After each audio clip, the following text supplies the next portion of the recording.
Ray Mack making sure everything's going down smooth over here.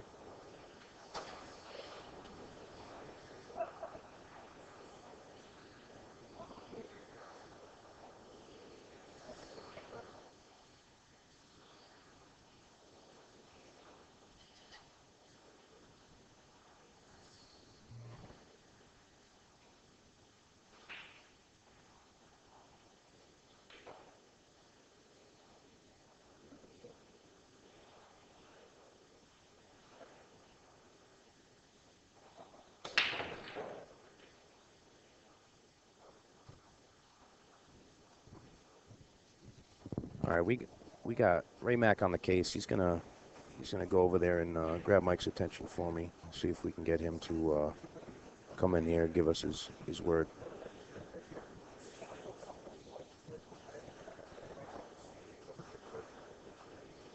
Hey, Mikey, you want to grab one of those stools there? Come right on up in here.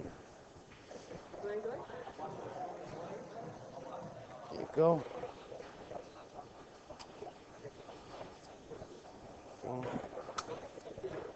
Check it out.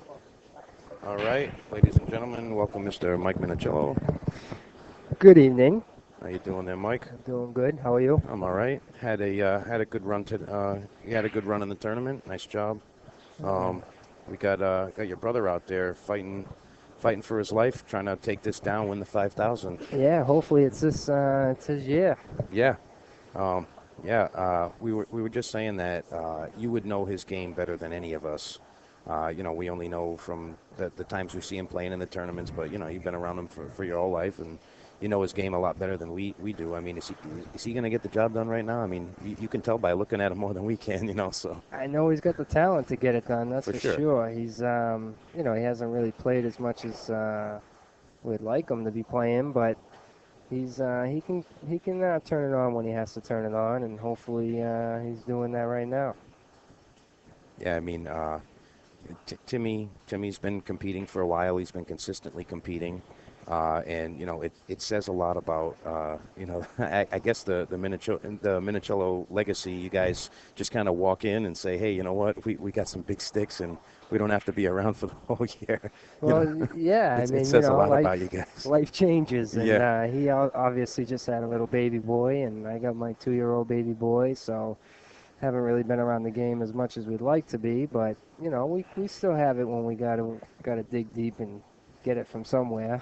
Absolutely. It's just from years of playing. I mean, when you play for years and years, you never lose it. You just got to get that feel back and that touch, and it all comes back to you eventually. Yeah, I mean, you got to say that there's a significant amount of natural talent, because there's some really good players that have taken a little while off of the game, and they come back really struggling, saying, wait a minute, I thought I knew how to do this and I don't remember how to do it, and it's kind of just got to be there. It's a tough game. Yeah. It's a very tough game, and it's difficult. But the players that do put their time in and they do practice and they hit a million balls every single day, they're usually at the top. Yeah. It just goes to show practice does make perfect, and you can't be hitting balls every day. Yeah, right. So meanwhile, we got Tim looking at the 8 to the 9. Nothing too fancy here. I mean, he's just got to pocket this and leave the cue ball on the top side of the table. He should be all right on the 9. Yeah, Timmy's had a good tournament. He's come a long way, and yeah, we always like seeing Tim get in there. He's always a grinder, and he's always coming with it. He don't care if he's down, if he's up, he's coming at you. Oh yeah. All right, Tim Perry making it a 2-1 game. Both players racing a 10. And again, the winner of this match is going to be playing Francisco Cabral. The winner of the next match will be the $5,000 champion of the Bud Classic. And the second place finisher will be receiving a $1,200 prize, which is still pretty nice. One of the greatest tournaments, I think, in the area, at least. I mean, for a $20 roll at a qualifier, to try to win a $5,000 first prize is definitely significant, if you ask me. You can't beat it. And I'm surprised, actually, that a lot more players didn't show up for the qualifiers. I mean, $20, it's C, B, and A players. It's well worth the shot. Now, I've had some similar turnouts with my qualifiers for the ship to cash stuff, and I mean, I don't know if it's just because it's the summer, or I mean, in the past the qualifiers have been pretty good, but for some reason this year it's just been kind of dead, Yeah, all and over the place. I know a lot of guys ask me when are the qualifiers, and they never ended up showing up. And I know it's a busy time of the year, and everyone's at the beach and on vacation, and You think any of that has to do with the timing of this tournament? As far as like, they got the Turning Stone Classic is going on right now, so maybe some of the higher end amateurs wanted to go down there instead.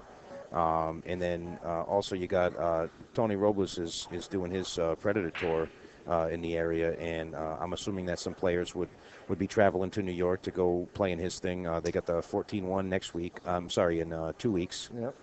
Yeah, I mean, they got so many tournaments that are going on at the same time as others, and just like Torrenstone, they have in Vegas at the same time. Yeah, the U.S. Bar Table Championships going on, Turning Stone, and this. Yeah, and they're both Mosconi Cup points, so I don't get the theory in that, but it hurts. You got Shane Van Bonen in Vegas, he should be in Torrenstone, and everybody wants to see these players, but they have to make a decision which way they want to go, right or left. Yeah, I never was a fan of that, making decisions and saying, hey, you know what? I want you to choose which one you want to play in. Yeah. I mean, if the scene worked together as a whole, one living, breathing thing. Hi, we are the pool scene. We are the community, and everybody worked together to say, hey, these are the events. This is what you got. Let's do it. Yeah. And I feel like, sometimes people want to just say, hey, well, I want to be the one with the good one, or I want to be the one with the good one. Well, if you work with everybody will have a good one. Well, especially when they're both sanctioned, and Yeah. they're both Mosconi Cup points. Like, they should have figured that out and made it work somehow early on, but somebody dropped the ball somewhere. Yeah, you can't split up the small amount of players there are and just end up with, a few here, a few there, and a few there. Yeah. We talk a lot about that. I talk about that a lot with the local venues, and they're like, hey, I'm gonna start doing a tournament on this night, or hey, I'm gonna do a 9-ball tournament on this night. I'm gonna do an 8-ball tournament this night. And I try to explain to them that you can't just make something up and say, hey, I'm gonna make a tournament and everybody's gonna show up. Yeah, You gotta read the scene and say, hey, these players are available on this night, and these guys go over here on this night, and you got to really, respect what the scene's doing. You can't just say, hey, I'm going to make one on a Wednesday night, a 9-ball tournament that's going to cater to the higher end of the amateurs. It's like, well, Snookers does that on a Wednesday night. You can't just say, I'm going to do it too, and expect them all to leave and come there instead. Yeah, you definitely got to plan it out and think about it. But that was a tough scratch right there that he just had. The Raymax scratch. Hey. You familiar with that term, Mike? Yeah. The Raymax scratch? Not really, but I know he's got a lot of turns. Yeah. And around these parts, we've always called that the Raymax scratch. off the short rail, right in the side, the shot where you couldn't really shoot it in there if you wanted to, but just finds its way on the side with some speed. Well, here we go. Timmy's got an out. He's got ball in hand. Doesn't look like he's going to have too many issues. I mean, he's got to get on the right side of the 7, draw back a bit for the 8 to the 9. Yeah. That's kind of what he's looking at now. He doesn't want to roll past the 7 ball. I can tell you though, I mean, today has been some long matches. I mean, you got some race to 10s, and these matches have been going on for 2-3 hours. Oh yeah, I think the match between Jared Demalia and Pete Bowman took a little over 3 hours. And that was a 10-8 race, but I mean that just. And these ain't even slow players, These are regular average players that play with the average speed, and it's just a lot of pressure. 5,000 on the line. Yep. And I think a lot of that has to do with players making the decisions. Just did not hit that ball too good. That's the second time he went to that corner, and it looked like it just came off a little funny. I mean. Yeah, it's funny how pool works. Sometimes one pocket might get you for a little bit. Yeah, it's like, I'll get you, buddy. I'm coming for you. And he goes nice 3 rails around. Nicely executed by the Rich. side. That was a big game. That brings it either 2-2 or 3-1. It's going to be 3-1. Rich going to 10. And the winner of this will be in the finals for the $5,000 first prize. I can't wait to see one of these guys win that. I can't wait. I can say that it's a great feeling. I'm fortunate enough to have won this event, and it is a good feeling. I mean, get your name on the wall up there. That's what you play pool for. I'm looking at your check over there, Mike. I'm looking at it right there. What's that? 2014? Is that what that says? Yep. 2014. 2 years ago. Yeah. Wow. Huh. Yeah, I'd like to get another one up there. So that would be nice. Hey, take turns. You do one. Hey, Rich, go ahead. You can get this one. Go ahead. I mean, hopefully it is his year. That would be nice. But it's a great event, and Ray Mack's right here. He wasn't able to play this year because he's won it twice, right? That's why he can't play again. Yeah, I believe so. Yep. He won it twice.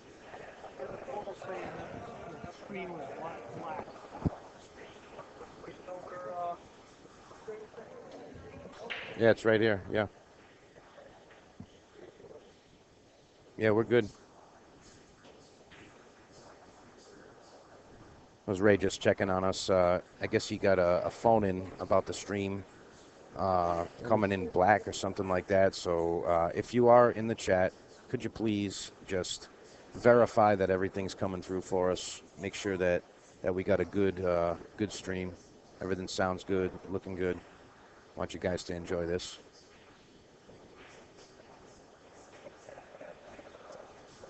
Let's see what Timmy's angle looks like here. He might be able to cheat it slightly. I'm not sure if he can cheat it enough to go above the 4, if he's going to play it off the rail. Yeah, he's got to go on the rail. Nice stroke. Ball pretty good, yeah. Nice stroke. Pretty square on the 4 ball. Think we're going to see him go back behind the 7 ball there? Yeah, well, yeah. I mean, you're going to have to try and draw it off that rail behind the 7. But it looks like he's hitting high. He's going high. Yeah, he's going one railing out. Yeah, that'll do the job. Probably going to make the 5 and come off this short rail and back out for the 6. Or he could try and hold it up, but not on this table. Yeah. This table's not letting him do that one. This is a tight table. He managed to do that, all right. He held it up. Got it. We've got a score of 3-1. Rich Minichello going to 10.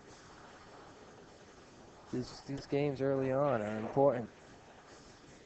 Yeah, it really sets the tone for the remainder of the set. Whatever you do right off the bat, it's like, hey, here I am or here I'm not. Nicely done, Tim. Got to say, I love seeing the determined look on the players' faces. That's something I enjoy seeing that. You're looking at the guy and all he cares about is finishing this table. Like, he doesn't care what the weather's like, what he's wearing, what girl's looking at him. It doesn't matter. He's just, I just want to get it done. I can guarantee you they're feeling the pressure. 5,000 makes your stroke get a little bit tighter. They're all thinking about it. It's on their mind, and it's not chump change. This is big money for these guys, and that was a tough break there for Tim. Let me ask you a question, Mike. I talk about this a lot of the times when I'm doing these streams. Now, we debate the difference between a bad roll and a bad line. Where do you draw the line on those? I mean, was that a bad roll or was that a bad line? Did he choose the wrong path? Or? I'm going to say he drew the ball back a little bit too far than what he wanted to, and that's how he got in trouble by hitting the 9. You think he should have played it a different way? Or?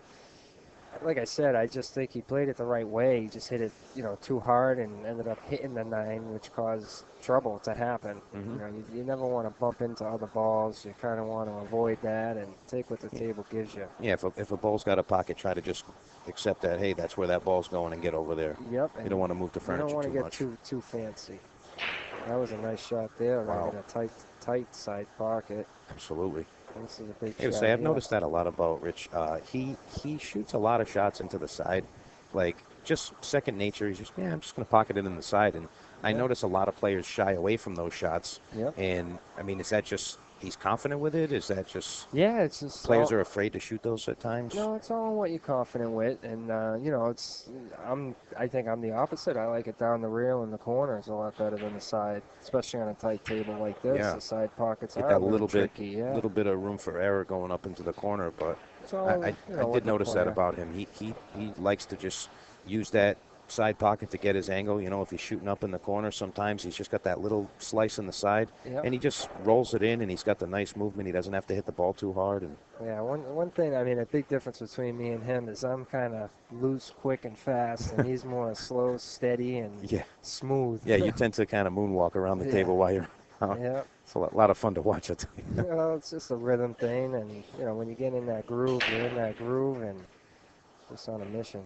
Yeah. That was a nice break by Tim, but he didn't get a roll. Oh, look at that. They just stuck to Oh, each other. I've got some work to do this rack. 4 and the 8's tied up. You know, Mike, I'm glad you just brought up the loose versus, the fast and loose versus, the little tighter game. Yep. I was just noticing something. I've always thought it, but I feel as though Rich plays righty pool left-handed. You You're know, right, yeah. and No, I've never really seen a player play that way. You know, he's real deliberate on what he's about to do, but yeah. he's got that left-handed execution. I feel like that could be dangerous if he went to this game and really like plugged it. I Yeah, feel like I that would mean, be dangerous. You're absolutely right. I mean, he's got the stroke and he's got that loose. He can get that looseness and open up like that, but he doesn't have it. He has more of that rightiness in him. I kind of know what you mean by that. But actually, we're both righties in everything we do. We bat righty, we throw righty, but we play pool lefty. And my father's righty, so it's kind of a little messed up. But I've heard of other left-handed players saying that they are righty. Like just for example, Jared Demalia. yeah. I was hanging with him about a year ago. We were over here playing in a tournament, and we all took out a football outside. It was me, him, Pete Bowman was there, another lefty player. Sam Barrett was out there, and both Jared and Pete Bowman both picked up the football and threw it with their right hand. I'm like, hey, I thought you guys were lefties. They're like, no, we just play pool like that. Yeah. It's like, what do you mean? Yeah. You just play pool that way? And I asked Jared, right off the bat, I'm like, hey, how did you learn to play pool righty? And play lefty, but you're a righty. He's like, oh, well, I felt comfortable holding the bridge hand with my right hand, feeling like I had a nice firm grip there. And he's like, I just kind of use my backhand to do anything. So I guess that's a natural way to do it. If you're not taught, hey, if you're a righty, you shoot this way. Yeah. Now, it looks like somebody in the chat is asking there should be a shot clock in this event. Shot of 45 minutes to 1 minute, 9-ball rack shot in the last 5 to 7 minutes. Do you agree? I would agree to put a shot clock on a match if they are slowing down and they are beyond the 45 minutes. I don't see these guys having an issue with that. I think they're all shooting within the 45 seconds. 45-second range. Yeah, but I think certain matches there should be a clock called. Yeah. For most people, but yeah, I think that when it comes down to the final four, even you could just say, hey, you know what? It would be nice if we had just a little time to make sure and bear down and everything. But I mean, if we're in the top 20 or something like that, you can't be sitting there for 5 minutes thinking about a kick on the first or second game. I mean, no, absolutely. That's just offensive. Yeah, like I said, if somebody's complaining or somebody is too slow, I think then we do need to call a clock on them. But in this case, I think there's 5,000 on the line. There is a lot of pressure and a lot of money, and I think they're shooting within a reasonable amount of time. There's nothing to be worried about this match here. Yeah. But there have been some matches in this tournament that have gone on way too long. Most definitely. I'm curious. Did you watch the Chris Leal Tom McGonigal match? I did not see that one, no. But I can only imagine that it was pretty long. Yeah, it was. Especially a race to 10 too. And race to 10, tight box. Yep. And those guys definitely like to make sure every time. Yeah, I played a race to 10 over there on that table 15, that tight table, and it took us a couple hours, and I'm a quick player, I'd like to think. But oh, yeah, that was Tom Bertrand, right? Yeah. Yep. He played good. He had me stuck. Yeah, we were hearing about that. I think Steve Sutton was talking about that earlier. where I think he went up 7-5 or something like that, and then you barreled back 7-3, I think. 7-3. 7-3, yeah. Wow.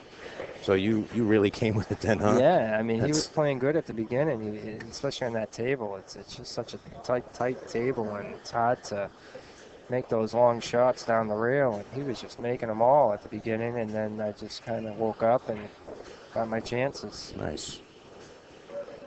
So we do have a score of 4-2 now. Rich is in The the Reaper lead. 12. I was there. It put Kerry to sleep. We got a 4-2 game here.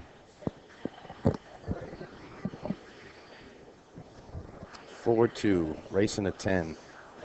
This is Winner gonna of be. this goes into the finals.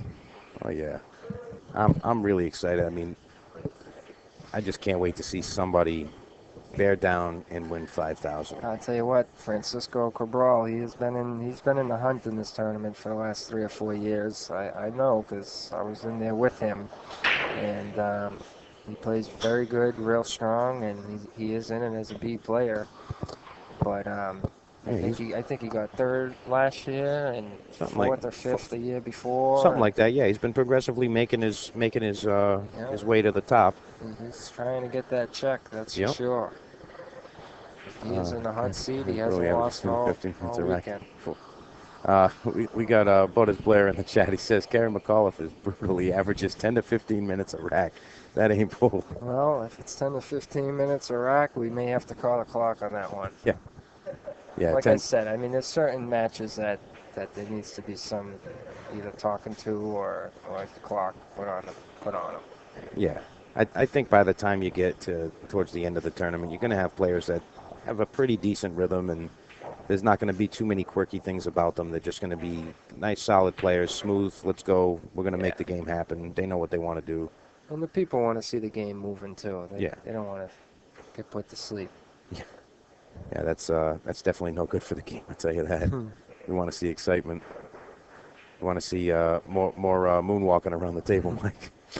Now with this tournament here, what's interesting is that they're racking the 9-ball on the spot, and that has a lot to do with this game. It changes it up. You know, it's harder to make balls on the break, and we're seeing that in longer races. There's not as many racks being run, and like I said, with the 9 on the racking the 9 on the spot, it makes it that much more tougher of a game, and it's harder to just break and run out and make balls on breaks, and just a little bit more challenging. Yeah. I mean, do you prefer the 1 ball on the spot? I do. I mean, that's the way the game's designed. I don't see why we should change it, but I think that the thought process behind it is basically we want to make 9-ball a little harder, but we don't actually want to play 10-ball. Yeah, it's like come on, just say it. Go ahead. Well, we want to play 10-ball. That was the whole point of going to 10-ball. Was to make the game a little harder, take away some of the luck. Yeah. But apparently they say, you know what? Yeah. We're not going to play 10-ball. We still only want 9 balls on the table when you start. So I know. Let's just put the rack. You know what? I think they're going to change it next year. They're just going to freeze the rack on the bottom rail. Yeah. That'll be the new racking spot. But they're still only going to play 9-ball. Here we go. Timmy's got a little teaser here. He's got a test there on the 8-ball. How do you think he's going to go with this? You think he's playing outside, coming 2 rails? He's just going to roll it up? Again, it's kind of up to the player, you know. You can make it in the corner. You can cut it in the side. I think he's looking at the cut. For me, comfortably, I play the side pocket with a little outside. You know, draw to the top rail, 2 rails. He's going to cut it with a little outside English, and that's the way he's going. But he almost overcut that. Oh, wow. He had a lot of spin on that ball.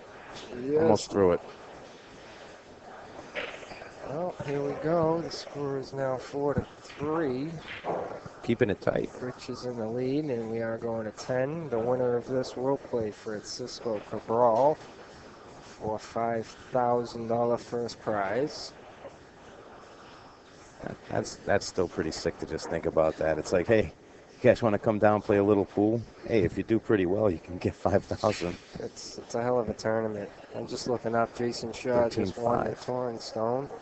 Beat Karen Kaur, won an event she had. Wow. 13-5 at Turning Stone. Jason Shaw defeats Karen Kaur. That's like 2-3 in a row for him. I think it actually might be 4. 4, To yeah. be honest. He's loving that event. He loves it. Now, let me ask you this: what do you think? I should say, do you think that it is a factor that a good amount of those top players were not in Turning Stone this time around, where they're over at the U.S. bar table? Or I noticed some of them going to that Japan Open, I think it was. China. Was it China Open? Yeah.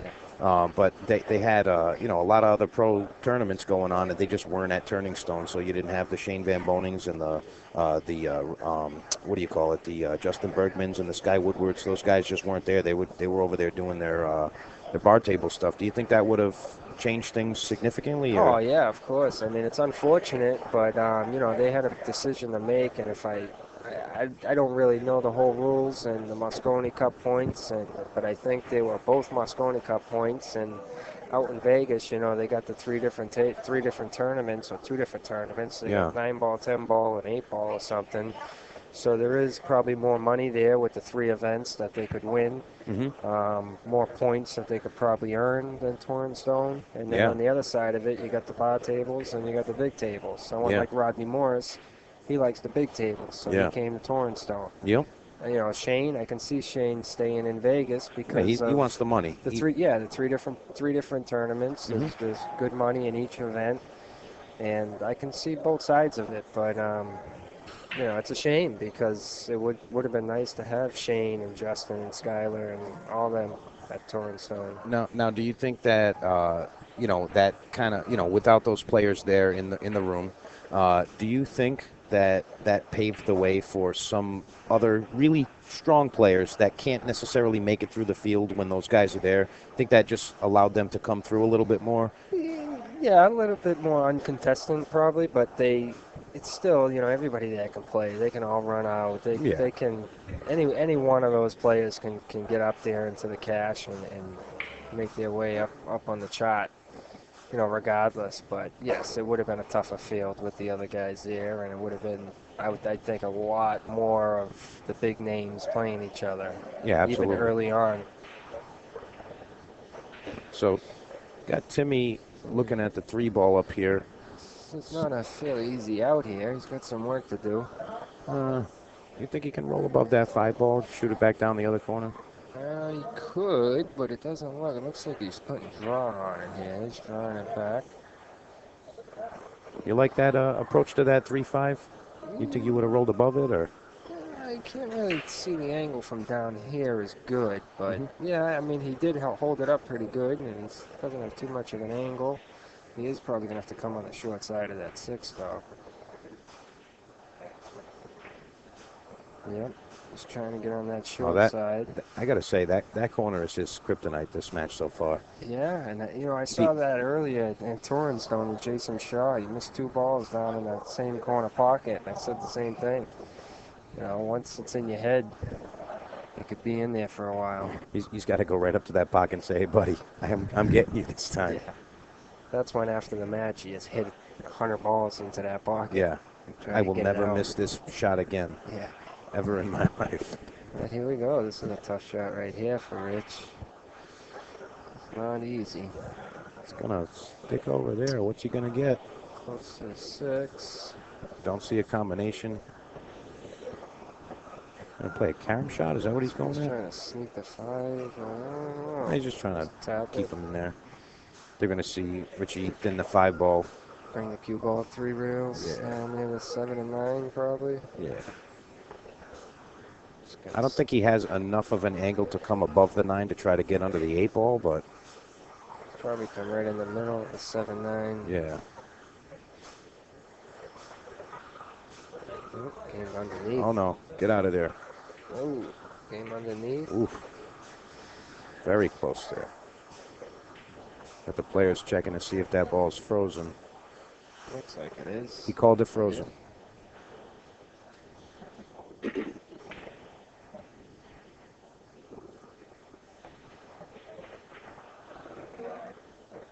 Timmy did the same thing. Wow. Right That was around. pretty good speed, I'll say. Yeah. Pretty good speed. These are big games right here. It's 4-3, tight race early on. Rich could pull ahead here, or Timmy can snug it up at 4. How do you attack the shot, Mike? I mean, is he's not cutting this ball in? You could, I mean, you could cut it in the corner, have the cue ball go 1, 2, 3 rails and out, kind of near the 9 ball down there. If you miss, the 5's going to stay down there. You leave the cue ball down here. Cut. He's playing it safe. He's banking it. It's down near the 5-7.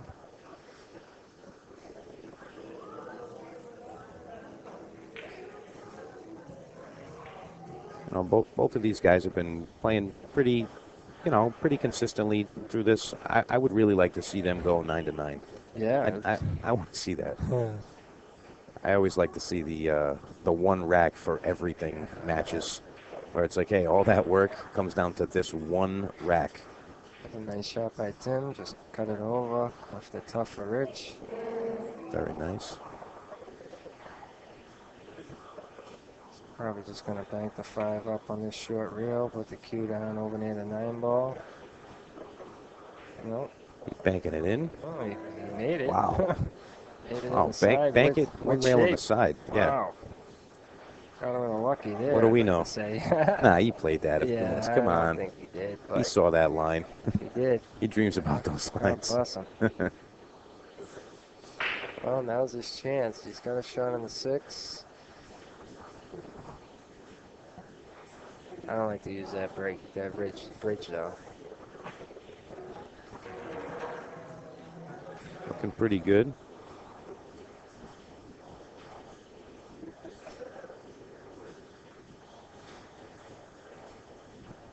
Bearing down. Nicely executed. Very nice.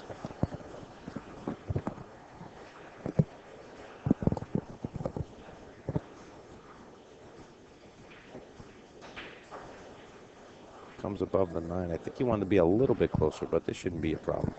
Yeah, nothing's easy on this table. You just gotta make the ball. Ball looks like it's frozen on the rail. The big shot. There he goes. Made it dead center. Nicely done. He's gonna go up 5-3. Again, it's a race to 10. Winner will go to the finals to face Francisco. Francisco Cabral, Mr. Molinari. Yeah, he looks like Mr. Molinari Yeah. today. We were making jokes before saying that he's an undercover pro, Yeah. endorsed by Molinari. He's got the Molinari cue. He's got the shirt. He's got the glove. He's ready to go. He's playing top notch. Yeah. And he's, 10. got some spectators checking out the action, saying, "Hey, what are they racing to? What's going on here?" I always thought it was a great thing when you have these matches where it's a feature. It's not just a bunch of people playing and this is happening here on this table, that's going on over there. When you have a feature, it creates the interest from the, non-pool playing community. They just say, hey, what's going on? What are these guys doing? This got to be something pretty good. It's the only table in the room going. The other room is packed with customers, and they're all wanting to know what's going on in here. And Yeah, they're only playing for 5,000. Yeah, it's nothing only major. 5K. Yeah. No big deal. No big deal. Hey, what do they got? 100 on the side? Yeah, buddy. 100 on the side. You got it. It's a great event, great room, great food. Can't beat it. Yeah, Snookers has always been a staple in the pool scene. We love coming here. Yeah. Tim Perry looking to put another one on the board. He's got the 2, 3, 4, maybe a 5-9 combination if he can get there. Oh, missed that ball. He missed that ball because he tried to put some inside English to get on that 3. Yeah, I think he hasn't gotten the amount of table time he would have liked in the last couple of racks there. So I think he's trying to do the shots the way he knows how to when he's feeling real nice, he's comfortable. But in my opinion, I think I'd like to see Timmy just go a little bit more natural with his shots and just try to roll the balls in and not get too fancy for a little bit, get a little comfortable, and then he can try to get a little bit more particular with his positioning. Absolutely. Well, we got I some. don't know if he left him. No, he didn't leave him anything there. Little work to do here. Looks like whoever's going to get on that 5 is going to play that combination. If it's still alive.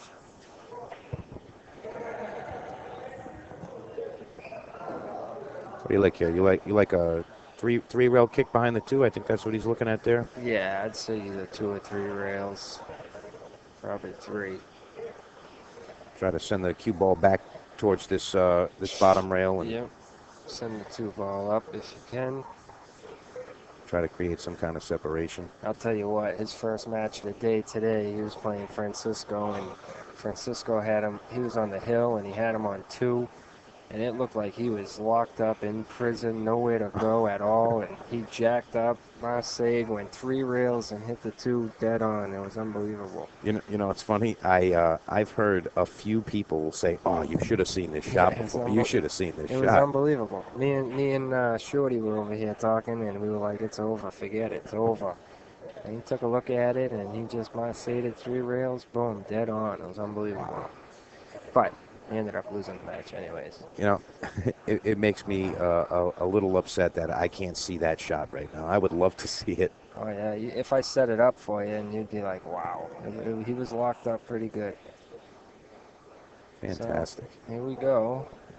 It's 5-3 Rich, and Tim is on the 4. What's he going to do with that 5 ball? Does it go by the 6? Yeah, I think he's got some room there. Looks like he does.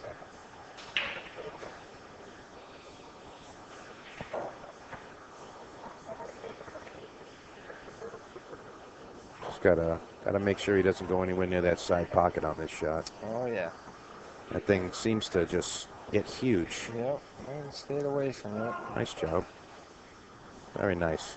He's a little straight in now. Doesn't leave him too many options. He's just going to have to draw this ball back about a foot, right where the cue ball is now. He definitely would have liked a little bit more angle there. Yeah, and there's not too much room to cheat, especially on this table. So. Yeah, no, you got to take what the table gives you. Can't force it. Jim Perry tapping the tip of the stick, saying, "Hey, this is my kryptonite pocket, and I am pocketing this 7 ball." He's definitely making sure. How many viewers we got over here? They're probably all coming over now. Yeah, the I'm sure they're coming through. Let's see. We are at 65 viewers. Wow.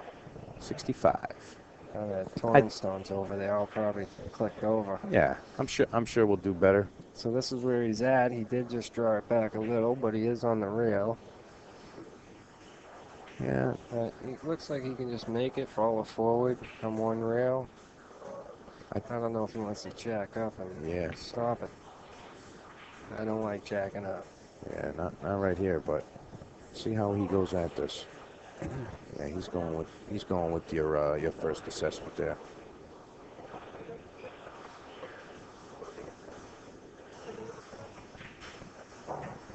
Nice shot. Yep. Tim Perry looking at it in the other corner. We're gonna have a 5-4 game.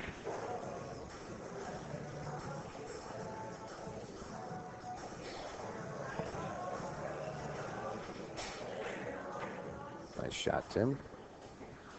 Tim said, "I'm not done. Gonna show you what I got." Oh, it's Tim's break too. That's a big factor. Yeah. That's definitely a big factor. He wins this one here on his break. Gonna have a tie game. 5-4. Tim is breaking. And it is a race to 10.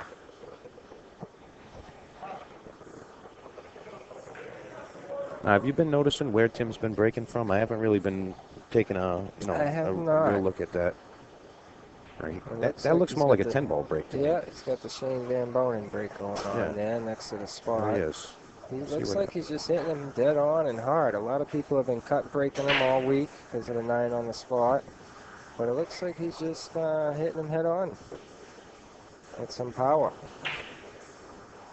I was cut breaking him all week, trying to make the 1 on the side. If the cue ball come out to the center of the table, everybody's got a little different thing going on. But when I did hit him dead on and hit him hard, I really wasn't making a whole lot. That's because of the rack. Yeah, that definitely is a tough thing, but Hey, this game, you know, there's been probably, you know, 100 rule changes as Yep. the years are going on. So Very nice combination there. Looks like he's got another combination coming up. let's see. I'll tell you Think he what. might try to go underneath it, or he's playing the combination here. Nah, I think he's going to try and probably should go underneath it and make the 1, but I think he's going to overcut it into the 7. See, and that's why he Yeah. should have went underneath it and played the 1. Yeah, if he had hit the rail, he could come off the bottom of the 7 and go in that way. Or Yeah, he should have made the 1 and drew the cue ball 2 rails out for the 3. That was a hard combo because the 7 was out. You know, yeah, the one ball would have tracked up to the top rail, to the long rail in that case also. Well, here we go. We got a little. Nothing really tied up here. It doesn't look like he has too many Got to get the 1 to problems. the 3 and then the 5 to the 6. It's not the easiest out, but it's not the hardest either. Yeah, I'm sure Richie's feeling good at this point.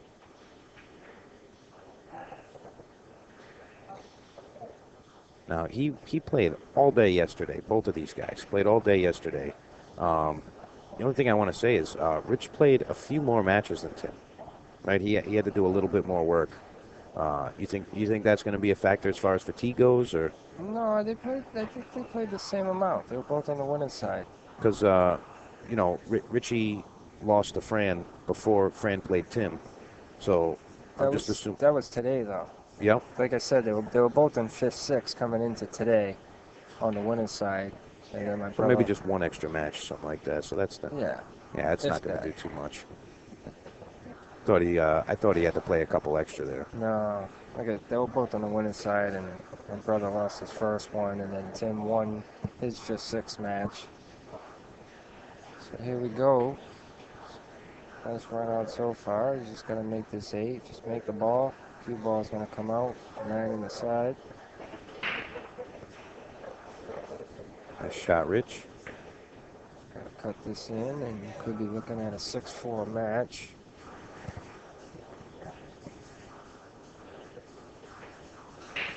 There you have it. That's a nice out. 6-4.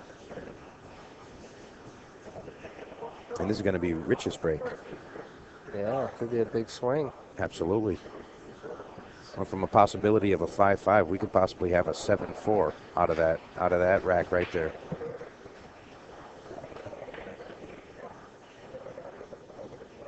Yeah, see, we're getting progressively more and more on the stream side of things, the viewers. Anybody new in the chat, let us know how we sound. Make sure everything's looking good. Nice crispy picture. Have any questions, throw them out there. We are not responding in the chat, but you can hear us right here. Now, Richie looks like he's breaking a little bit further out than Timmy was. Yeah, he might have been. Maybe he took something from Tim. Maybe he's been making balls. He is hitting it dead on. He did make 2 balls on the break. Yeah, I'll tell you, if you can do that every time, you're looking pretty good. Yeah, doesn't have a great shot in the 1, but did make 2 balls. He's got a clear hit on it. And good control of the table. Yeah. The 8 ball's in a tough spot, I'll tell you that. Yeah, if it was a little further down, you might be able to do something with that 3 ball, but yeah, that's definitely not something you want to be attacking right there.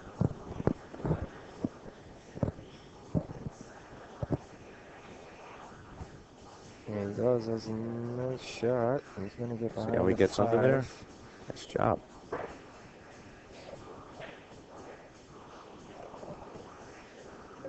Gary says, looks good, sounds good. He just walked over with the jump cue. He didn't even consider a kick. He said, watch this, up and over. He's going airborne, and that was a fail. Well, it's got ball in hand, but that 8 ball is a little bit tricky over there.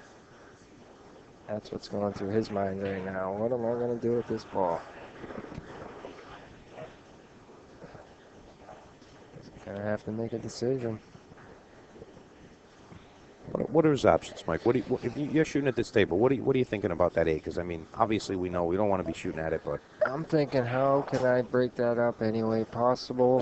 It doesn't look like you can do it with the 1 ball, really. I mean, possibly with the 6? With the 2, not with the 3. You can't make it off the 8. I mean, you could probably, I would maybe play the 1-9 combo, try and put the cue ball behind the 2.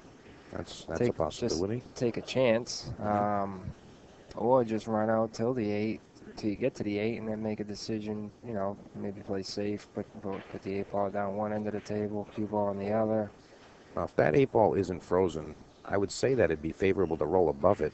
Would you say that? I mean, Yeah, I mean, it's tricky right where it is. It's right on that point. she's got a plan. Let's see what he goes with. Wow, so confident shooting into those little sides like Yeah, that. they're tricky too. Yeah. For a second, I'm like, is he going 2-9? They're tricky. Wow, right in the side. They do rattle out of there. Mm-hmm. Not too often when he shoots it, to be honest, though. Maybe he's trying to say, hey, why don't you guys get in there?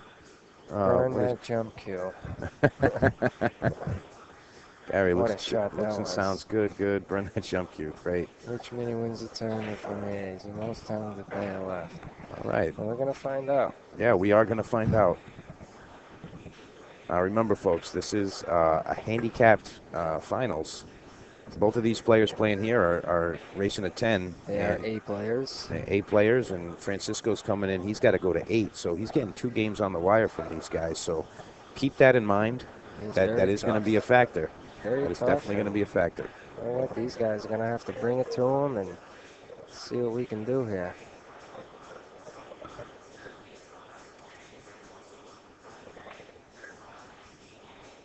Looks like he's going to play it over here and try and hit the 8. Just missed the 8 and he just missed the 6.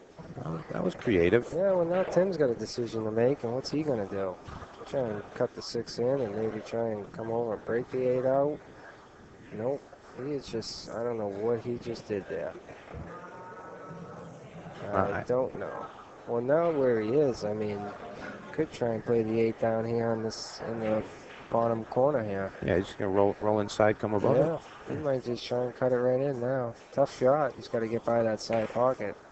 It is natural position, though, so, I mean, he doesn't have to get too fancy with it. Just make the shot. He should be all right. If he can get by that nipple, he'll be doing all right.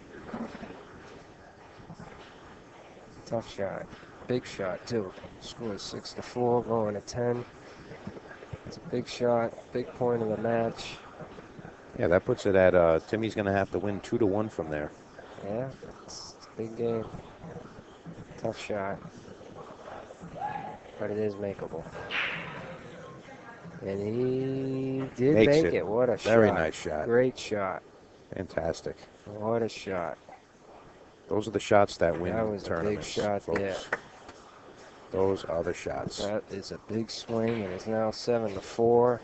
And that's how you got to shoot to bring 5,000 home. That's right. Yeah. That's right.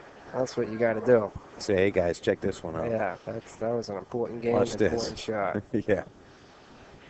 Tim Perry coming to break. Let's see if he changes anything about his break. Well, he's got some heat on him now. Yeah. He's down a little bit, and now he's got to bring it. Now, Rich still needs 3 games. And now, in Timmy's mind, you think he's going to try to play a little bit more fast and loose, or you think he's going to try to tighten up at this point in the set? I would say he's probably going to tighten up a little bit. He's going to start trying to play safe and not really go for those wingers. Every game matters. And you gotta play tight now, and you got to be careful, and you got to make smart decisions. Yeah. Yeah, I always is that not? Oh, that's Gary183 saying not good. I think he was referring to the handicap conversation we were having there. I'll tell you, Francisco's been around for the last 3-4 years, haunting my life. He says, "Hey, here I am. I'm back again, buddy." Yep, he is.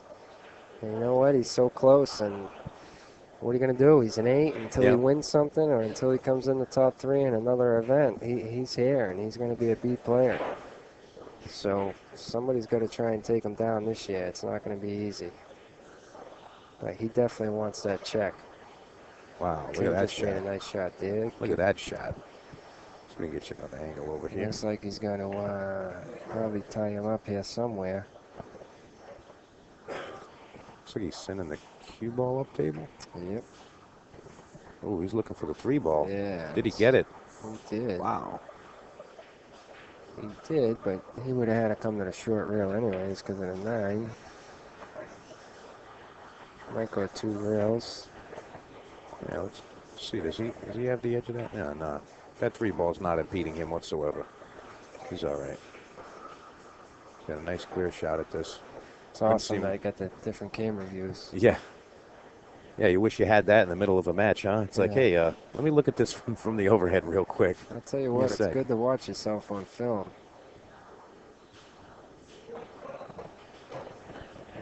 Just nicked Made it. contact. Didn't make a hit. We'll say that 9-2 is going to make things a little bit uncomfortable for Timmy squaring up on the 1-ball shot. So I don't think he's going to get too fancy. I'll tell you what, the balls are spread out. There's nothing really a big problem here, but you just got to make a couple good shots and starting off with this 1 ball. Getting down to a critical point in the match. He has overcome his kryptonite pocket with that shot. Yep. That was very nice. Now he's got to get back down for the 3 ball. I think we're going to see him pop power draw here. He's going to try to go between the 9-6. Yeah. Yeah, I think you're right. I'm just saying, with his style, I think he just goes right through this ball, tries to go between the 9-6. Oh. And he got there. He got there. Yeah, no issues here with this rack. Besides the 5,000 on your mind. Yeah, right. It's like, hey, 8-9's hanging in the corner. It's like, any problems? Yeah, well, I win 5,000 or I don't. Yeah. No pressure. No pressure whatsoever. You got that right. Yeah. Mike Webb in the room. Mike Webb. Great custom cue maker, repairman, and anything that has to be done with cues can be done at his workshop. Right up here, always at Snookers. Oh, yeah. Great work. Well, Tim's got a good angle on the 7, and looks like he's going to get out here. 1 rail position. He's got a second win. He's got a little pep in his step right now. He hasn't been walking around the table like that in a couple of racks. Yeah, just like you said earlier. You know, you think he's going to loosen up or tighten up. It looks like he's loosening it up so far. Yeah, I mean, it's not where, you know, Rich is on the hill quite yet. You know, he's very close, but it's still something where, you know, he can afford to play a little loose. Plenty of time left, and it's still a close match.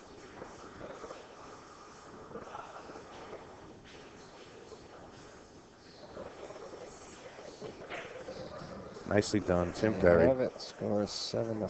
7-5.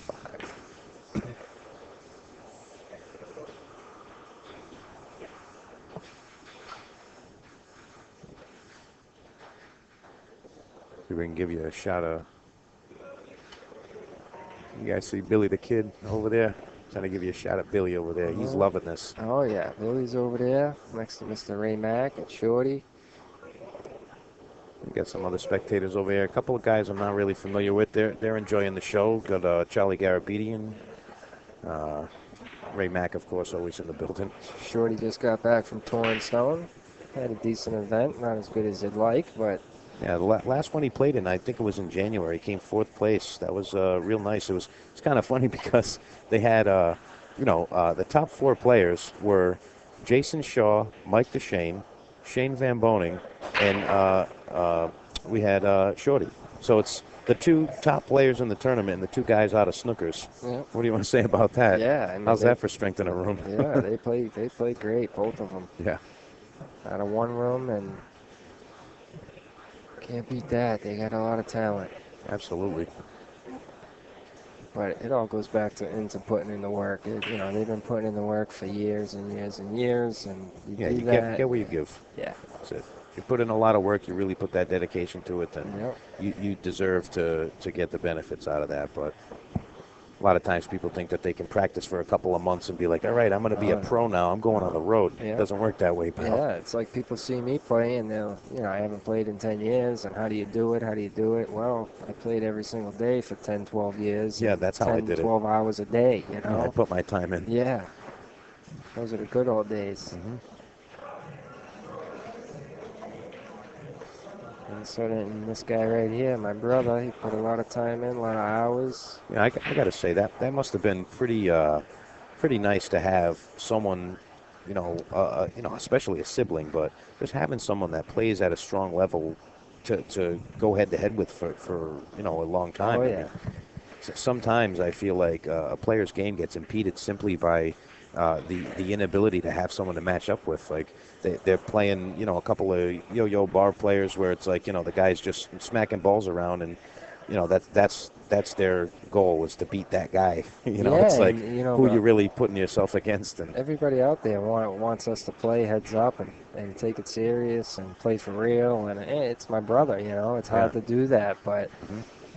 at the end of the day, he's my brother, and we both play good, and it's just hard to play serious against each other. Hmm. Yeah, I know the feeling. I know what you mean. That's something that a lot of players have to learn to fade because, you play out of the same room. It's you and your brother. That's completely understandable. But a lot of times when you're playing in, the same room for a while, the same area, you kind of see the same guys. You get the same vibes when you're going into the tournaments, and it makes things a little bit less exciting at times. Yeah. And it's like, hey, if you get this B player that doesn't really do much, and you put them in a random room elsewhere, the player ends up doing significantly better than they might have at home just because it's like, hey, I don't know this guy. I don't know whether he plays good, he plays bad, but I'm here to prove myself, and these guys have no memory of me, dogging this ball or doing that or doing that. I'll tell you what, Richard's getting out here, and this is a big match here. He's got the wrong angle on the 8, but it's a big, Look at this. big game. Yeah, you got to twist that in there, roll forward, I think. He's making a good out so far, and Yeah, he's real determined. Look at his eyes. somebody in the chat's asking if we have the brackets up anywhere. I know they were up on Facebook. He say yo-yo bar player. You like that, huh? Yeah. Brackets up anywhere. Actually, I can put that up on the screen for you. Give me one second. There you go. Rich Minichello just took that game, and we have a score of 8-5 going to 10, and that was a big game right there. Yes, it was. What an out he made. This is the best I can do for you guys real quick. Now, this is an earlier bracket. I don't know if you guys can see that, but On the winner's side, had Mike Pettit and Tim Perry there. That was the winner's side. Obviously, we had Francisco go through.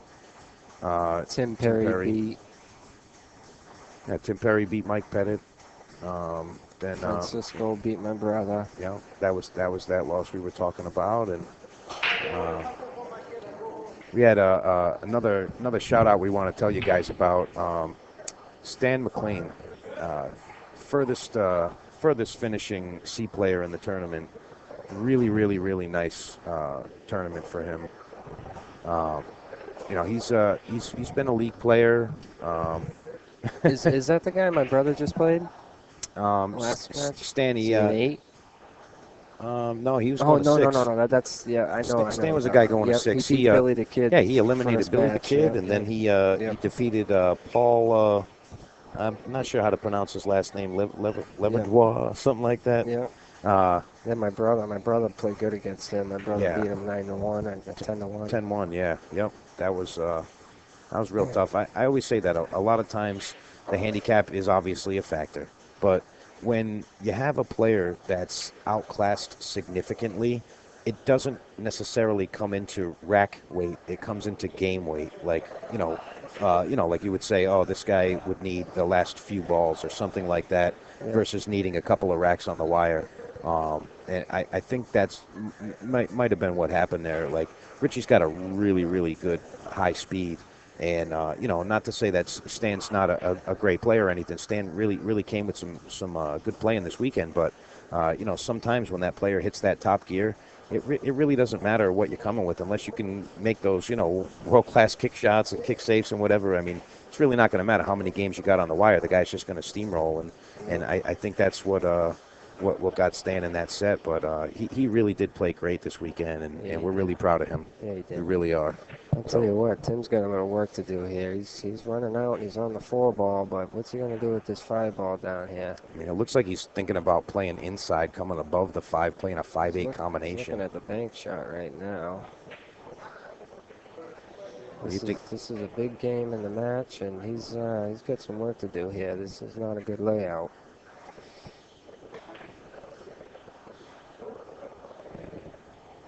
have to make the right choice. He's really trying to figure out what he wants to do with that 5 Yeah, ball. looks like he's just going to bring the cue ball up there and try and bank it cross side and play the 8 ball maybe. Banking cross side, huh? That's what he's looking at.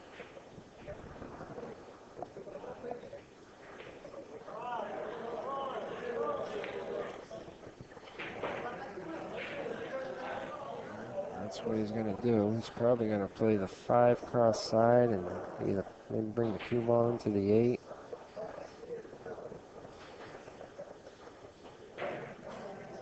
Nice shot, Tim Perry. And, Ooh, did he get by the 9 ball? yes, he did. I believe he did.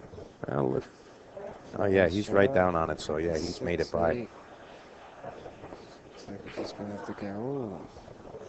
Don't think he needed that much space, Wow. but with the 8 ball right there, I'm sure he'll be able to figure this Well, out. he's lucky that 8's hanging in the pocket, but he is way down there near the rail. He's going to have to get on that 9, which is in the middle of the table. Fast bottom rail. There he goes. Play Nice right job. inside. That was a nice out there.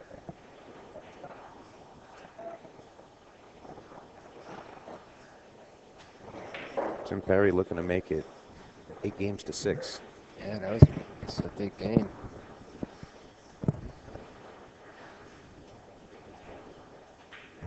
Yeah, that was a Nicely big done. game, and nice shot in the 5. 8-6 going to 10. The loser of this match is going to receive $800, which is still pretty significant for a $20 roll. Yeah, I mean, $20. that's pretty good. Timmy's giving us the eyes over here. He's saying, "Hey, man, this is grueling, but I'm going to come with it. I'm coming." Second place is going to get $1,200, and then the winner is going to get a fat check for $5,000. And a little publicity. You got their check going above. I believe they're going to be above. Well, wow, I'm looking at the room here. Yeah, they're going to have to make a decision. You know, maybe they're going to start moving them out into the other room. There's 8 tables in the main room. Those of you guys that aren't familiar with the room, there's 8 tables in the main room, and you have 7 in the other. But in the main room here, tables 1 through 8, they have the checks from the previous winners. We got Joe Dupuis, Nelson Oliveira, this guy here, Mr. Mike Minichello, Ray McNamara twice in a row, Stevie Roy, and then Stephen Roy. Yeah, I mean that's what we all strive for, is to get your name in the room, and they got the banners for the Ocean State 9 ball, and it's great to see your name up there in the Raptors, and it's something else. Yeah, you know, you get to feel that that little touch of fame or whatever you want to call it. It's like, hey, I accomplished something, and people want to give me some praise for it. And so it'll be up there for a long time. Oh, Some players you see, Kid Delicious up there, Jim Rempe, and all the Zuglins and the Genkies. Yeah, it is. Rick Marcos. I don't know if you can get an angle to see these banners on this far wall over here, but there's some really good players over here. I think there's Mika Immonen, Dennis Hatch over here. Yep, a couple times. Yep, Bustamante's up there. Yep. There's been some pretty top-notch players in this room. Oh, there was some great tournaments, and even going back to the old Snookers. Yeah, those were the days, my friend. Yeah. But it's nice to have your name up in the room like this, and it's a great setup, and everybody wants to get their name up on the wall. Looks like Tim gave himself a nice angle here. He might be able to bump into that 4-9.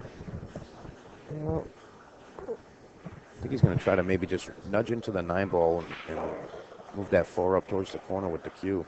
Yeah, he's going to have to bump into it. Oh, he did, but he took his eye off the 3 ball.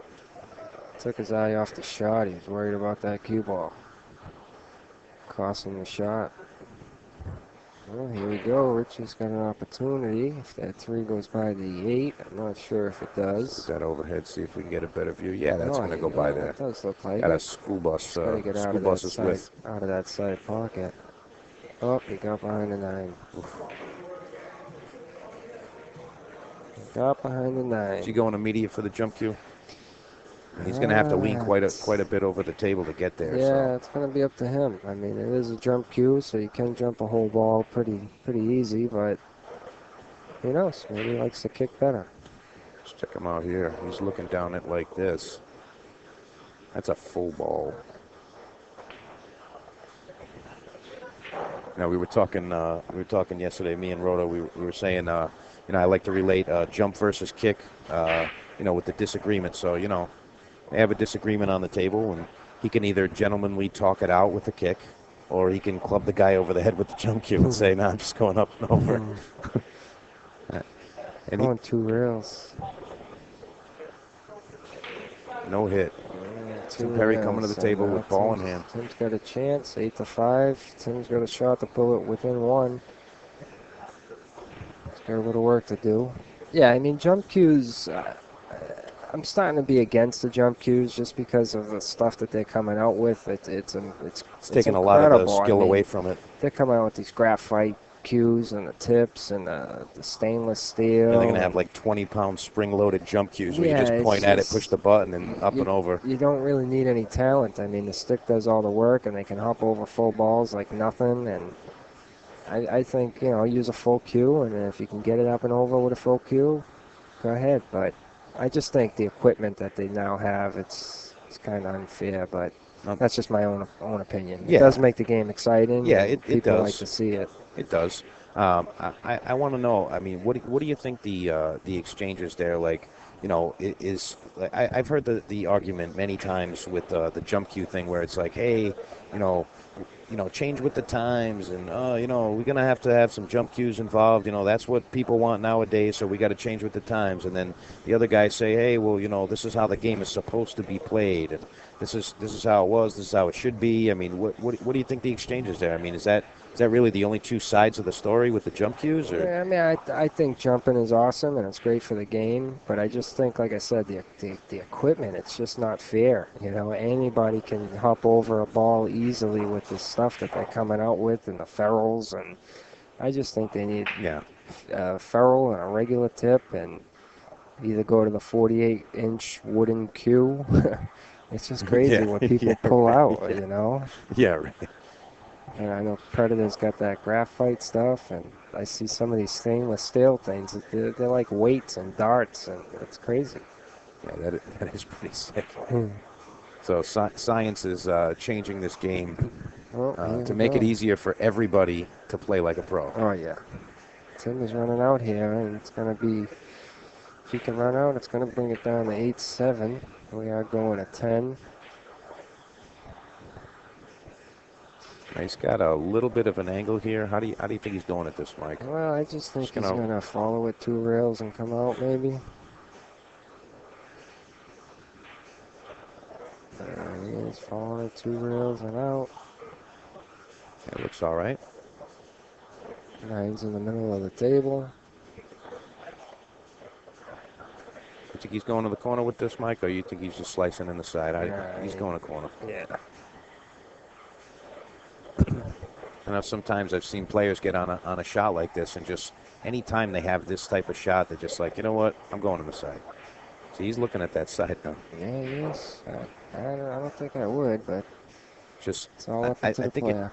I think maybe it has to do with when he's down on the shot. Maybe the pocket's a little further out of his main vision, and just when you get down on that one, he just wants to hit the spot and watch it roll on the side. I mean, I think it's just going to come to preference, but percentage-wise, you think the corner's the way to go? Yeah, I mean, everybody's different, I like to just fire the ball into the corner, but obviously he thinks cutting it in the side's the way to go, and that's what he's doing. And he executes. 8-7. 8-7. We got a Tim ball Perry game. within 1. In 1. Got a 3-2 race. Yeah. For getting to the finals. For a $5,000 shot. Yep. I am really excited to see that coming down. I can't wait to see that. Yeah, you stick, you stroke, you stick, everything gets a little tighter, and you start shaking a little bit more. And tell you what, I'm looking at Francisco a couple tables down. He's warming up. He's ready to go. I mean, yeah, he's been hitting balls for the last hour. He said, you know what? Watch this. He's also been sitting for a good 3-4 hours. Yes, yeah.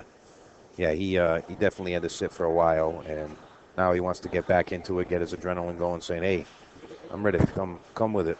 Yep. Tim focusing on the rack a little bit more than usual right now. He's probably looking at that score saying, hey, I'm only within one. If I can break and run here. He's looking at the damage to that spot over there, I think. It's been a lot of players working that area, smacking the balls and, making their own little crater. There's been a lot of talk about the rack lately in the pool world. So from what I hear. You mean, preferences Yeah, about just, how the ball should be racked and well, things like there's a that? lot more. There's a lot more education out there on the rack, and everybody's got a lot more information on how to rack and how to do this and how to do that, and so a lot more people are trying to get clever with it, and it's all the pros that I hear it from, and I see it on Facebook, and everybody arguing about this and that, and Yeah, I mean, my take on the whole rack situation, it's just 9-ball is not a professional level game. It's just it's a beginner's game. It's too luck, driven, and it's supposed to be the way it was. I mean, you wanted to make it harder, make it 10-ball. You want it even harder, play rotation or play another variation. I think that it's real easy. The big guys that are playing in these big events, you need designated rackers, and that's it. End of story. Remember they used to have the Sardo rack. Yeah. I mean that was all right. I mean, they pressed the balls and nobody even cared about looking at it. And just pow, let's get it on.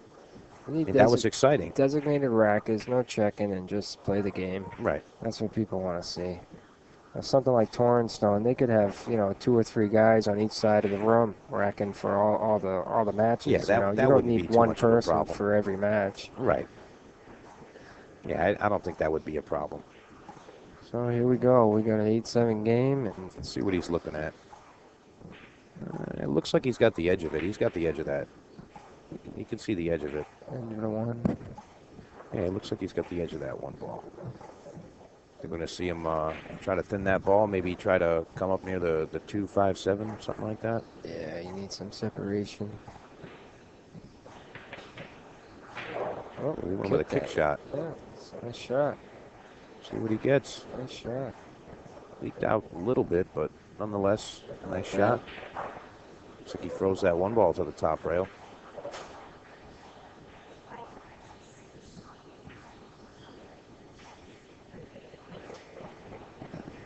Not sure. I think he left him the whole ball, to be honest. Yeah. I think he's just going to pocket this in the side, slide over a little. He's got the 2 in the corner. The only thing he's really contesting with is that 5-7 jibber jabber over there. He should be able to work something with it. I guess if he's not liking the angle he has to pocket the 5 ball, I mean, he could always just roll the 4 ball in that corner and just lock him on the 7, bank the 5 down the table. We're going to find out what's going on here. I'm not sure if he's got it or he doesn't. I mean, everybody always wants to see the run out, but let's see.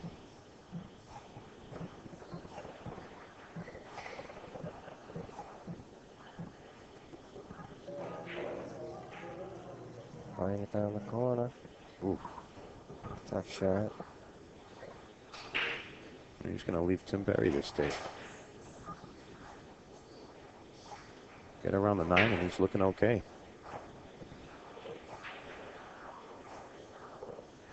Yeah, there's nothing really tied up here. There goes that 5 ball issue. I think he just helped that situation out. Most definitely. That was the only real issue on the table, and he just kind of solved that problem. But he is leaning over here. He's got to get back to that 3. Jacked up's never good. Getting Never real good close. being jacked up, and there he is. So close. I think we're going to see an aggressive shot here.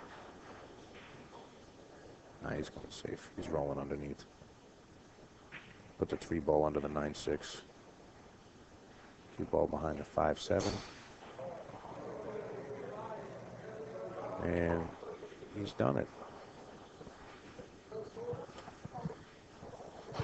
Yeah, does not look like he's got any. It's time to jump.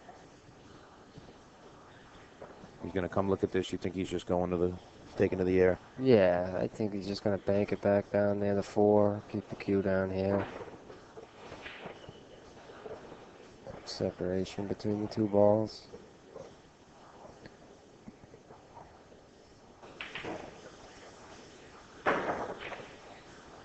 Nice contact. Let's see what he gets. Nothing a shot.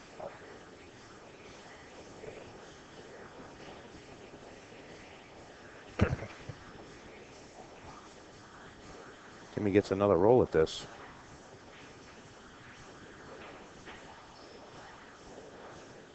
Should be okay from here. I see him roll forward 2 rails. 5 ball in the corner. Depending he gets on these, as long as he falls on the right lines, he should be all set here.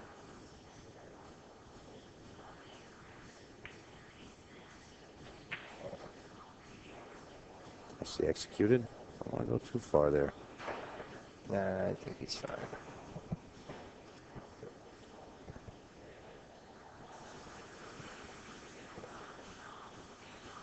See, he doesn't like this because he's going to be drawing now towards the side pocket above the 9 ball. He wanted to be a little bit lower on the table so that he could, he wanted to be a little bit higher on the table, I should say, so that he could draw on the other side of the 6, not even content with that 9 ball.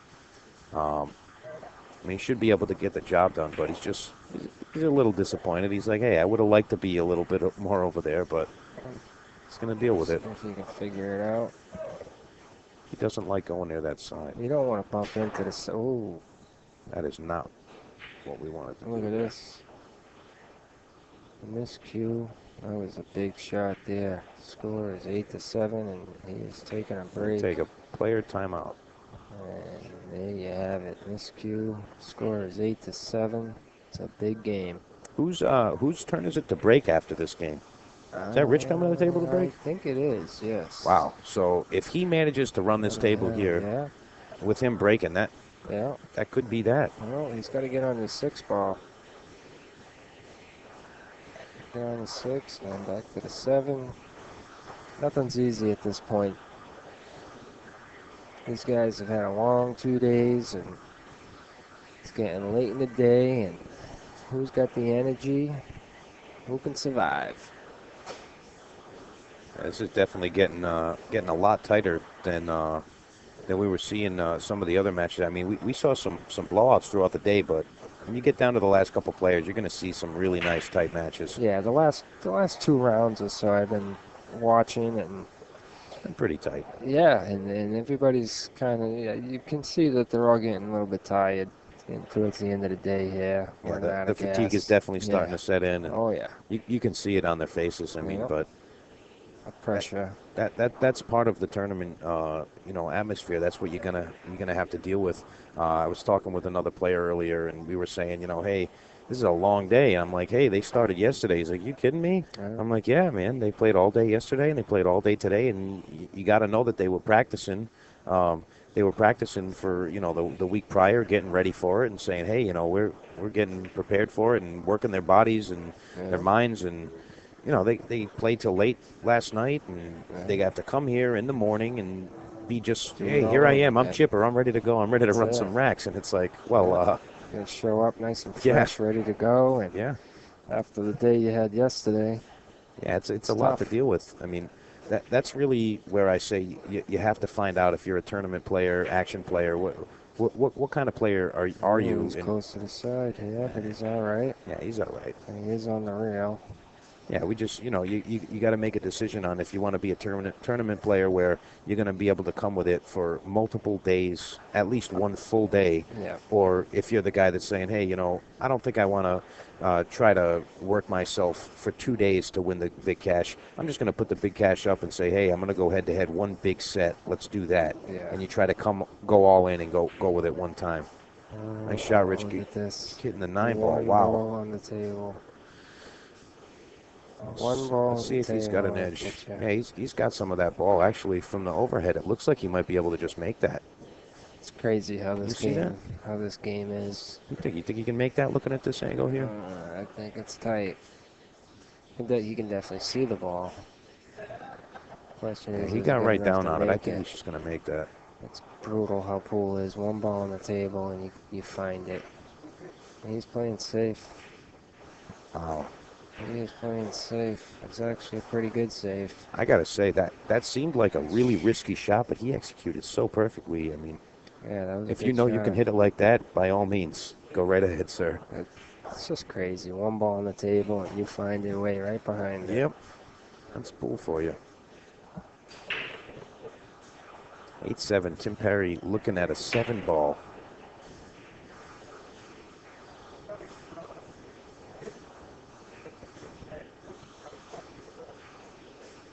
And he banked it, and he left him a shot. That was not a good shot at all. Was he trying to roll him behind the 9 ball? I I mean, don't know. what was he really trying to accomplish I there? don't know what he really was doing. Didn't Not turn really out sure. too good, I'll tell you that. I have to ask him later on about that one. Wow. That was not good at 8-7.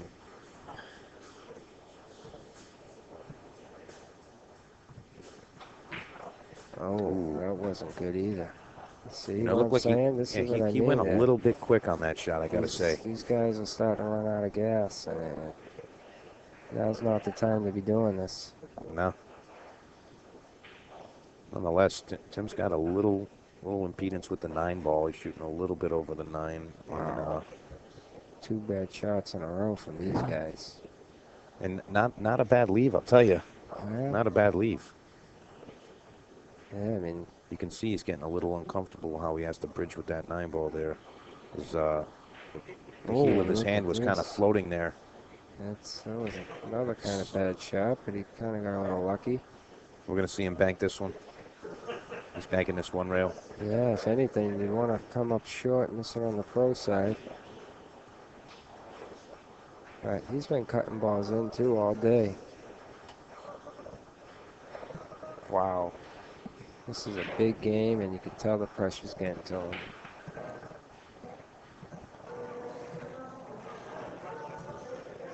Another big shot. Wow, he went to cut that. I told you. Ooh, that side pocket found its way. Wow.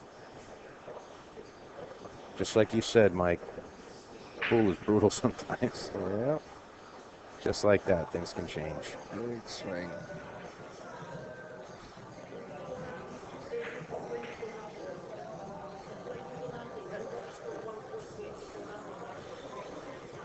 Tim Perry looking to make it 8-8. Not too far, Tim. Well, 9's right in the middle of the table, so he can pick his pocket. Doesn't really love that position, but he should be okay. He should be able to just twist it up in that corner there. Well, like I said, nothing's easy at this point. Every shot is difficult for these guys. Gary, I would say that's kind of a bad shot. Which shot in particular are we talking about here? There was a few there. Somebody looking for an 8-8 with this 9 ball in the corner.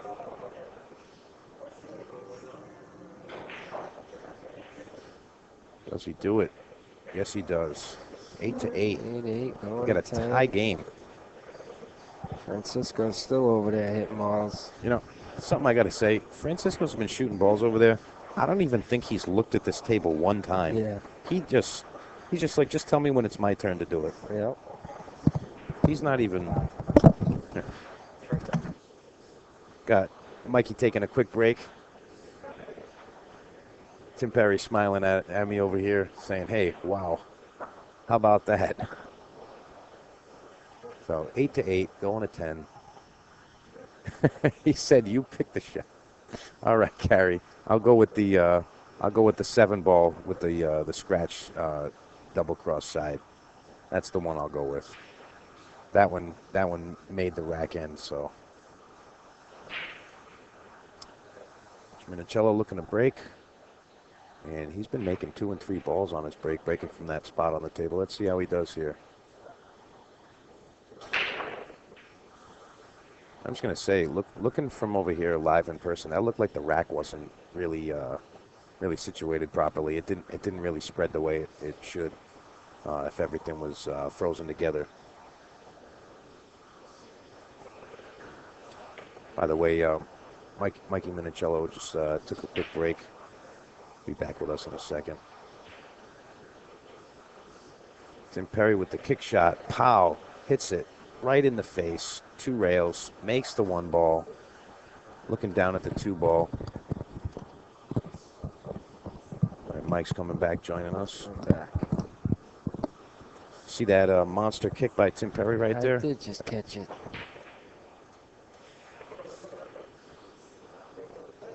Uh-oh. If that comes up any higher, he's going to have an opportunity with this 9-ball. Yeah, play a billiard. Yeah, Play the safe, backup safety if you can. Yeah, he's looking at that carom right there on the 9-ball. That's definitely what he's looking at. Then the 2, leave it behind the 5 and 6. I will say there's not an too easy many shot, problems though. on the table. If he doesn't make this and hits that 6-ball, he's got a strong possibility of leaving the table here. If he hits the top of the 6, but Yeah. looking pretty good. See, look right down the barrel of it. There we go. Oh, look at his shot. Oh, Wow. What a shot. What a shot. Wow. What a shot. Rich Mini bringing it to the hill with the 2-9 carom shot after the monster 2-rail kick on the 1-ball from Tim Perry. Wow. What a shot. That was a big-time shot. 9-8. Richie goes on the hill.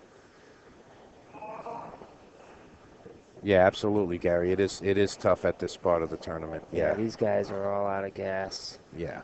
They're not going to have their tip-top crispy game. And I'll tell you what, I remember the last 2, not last year, but the 2 years before that, I made it to the finals. I played Nelson both times, and I'll tell you, neither one of us played good at all. It's just, you're just drained, mentally drained. You got the pressure, you're thinking about the 5,000. A lot of things going through your head. Well, we got Tim Perry making a ball in the break. Balls are pretty spread out, except that 5 and the 6.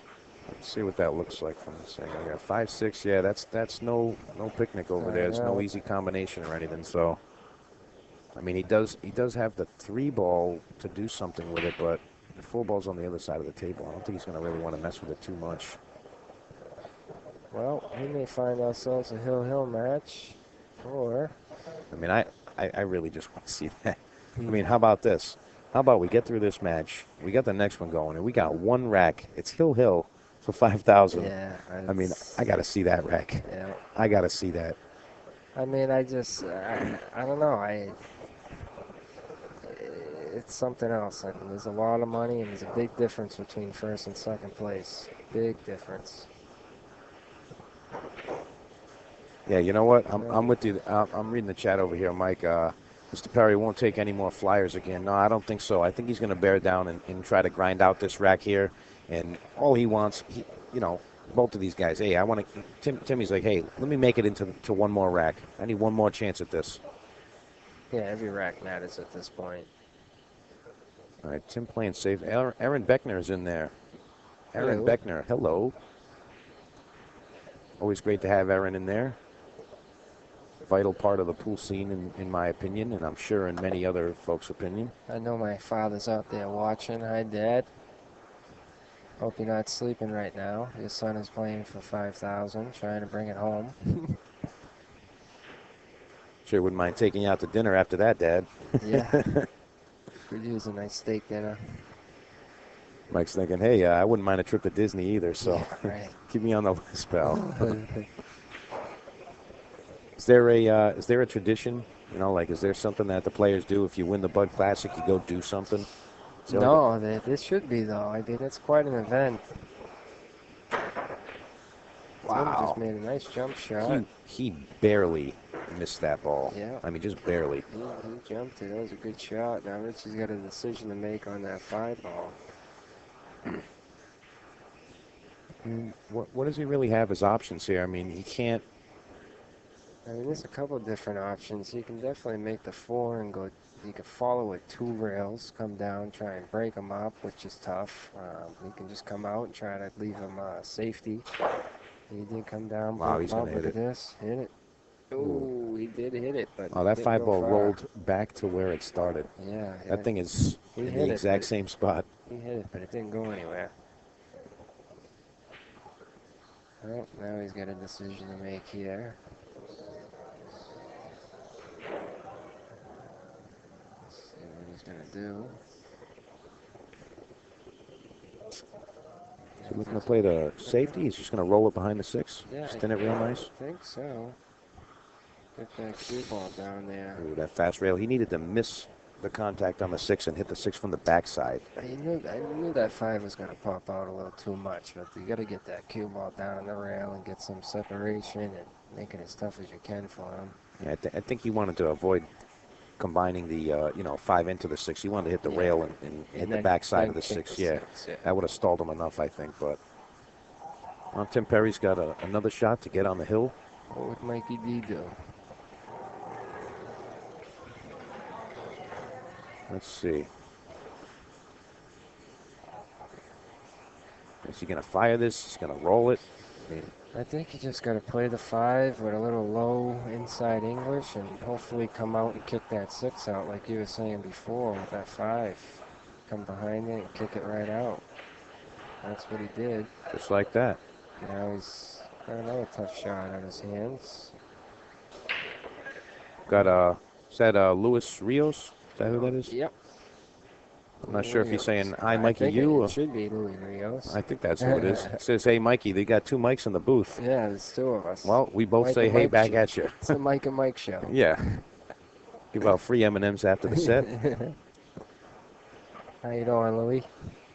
He should be here playing. I don't know why he's not. Tim Perry looking at the 6 ball. He's looking to pocket it in the Yeah, it looks like he's going to try and just fire top it in. corner. Try and hit the side rail and come out. But the side pocket's there, so he might have to put a little draw or follow. He's got a top stroke on there. Yeah, he might follow gonna roll with up. 2 rails. A big shot in the match, and he did not make it. And Richie's got a shot at a 6, and he has a chance to wrap this up right now. Get himself into the finals. Yeah, that could have been the last shot we see from Tim Perry. Now, I came up here to cheer on my brother, and I was going to come up for a few hours, have lunch, and here I am at 10 o'clock at night, and I got work in the morning, but it's well worth it. Absolutely. Cheering him on. He got the 7 and 9, but he does have some distance here. He's got a little bit of an angle there, though, so I think he's okay. Yep. Like I said, nothing's easy at this point in the night. There he goes, and it looks like he's got it. What a match.